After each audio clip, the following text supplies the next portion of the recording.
The U.S. House of Representatives is voting on legislation that would expand access to mental health care for rural veterans. It's called the Sergeant Ketchum Rural Veterans Mental Health Act. It was named after Sergeant Brandon Ketchum, who was living in Davenport, Iowa, when he took his own life. His family says he was suffering from PTSD. 3 News Now Western Iowa reporter Isabella Basco talked to the Ketchum family and shares their story. When Sergeant Brandon Ketchum's mother, Beverly Cateau, found out her son wanted to join the Marines, she was scared. I was a little concerned, but I knew that was the best thing for him just because he just had a little bit of trouble with authority. Brandon served in Iraq with the Marine Corps and in Afghanistan with the Iowa Army National Guard. On his third tour, he got injured. He retired medically from the military, returning to normal life. He kind of grew distant after a while, just didn't want to come around family. And after he had multiple surgeries, and he did develop an addiction to the opioid, and then that led to heroin. Once he started using substances, it was hard for him to recover from that in order to address the other issues that were taking place. He did a few inpatient stays at the VA over the time span of, I would say, 5 or 6 years.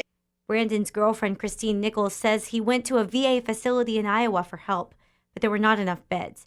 The next day, he took his life. It was just really hard to know that he had asked for help and he was denied it, and for him that was like the straw that broke the camel's back. Like he felt like he couldn't ask anybody for help. It was the worst day of my life. It was like a nightmare. And there's days that even though it's been almost 5 years, I still feel that he's just on a deployment or he's coming back. Brandon's brother Bradley hopes other veterans and their families can learn from their story.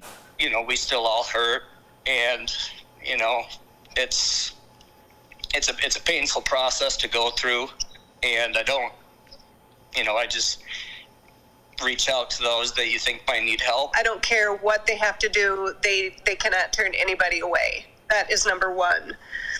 Number two, I feel that the veterans need to get together to realize that they are not alone. Now other veterans can lean on this piece of legislation, named after one of them. Brandon is survived by one young daughter named Layla. And 3 News Now Western Iowa reporter Isabella Basco joins us from our 3 News Now room. Isabella, you've been talking to Ketchum's family, obviously, and really digging into this legislation. If it's passed, what will it do for veterans?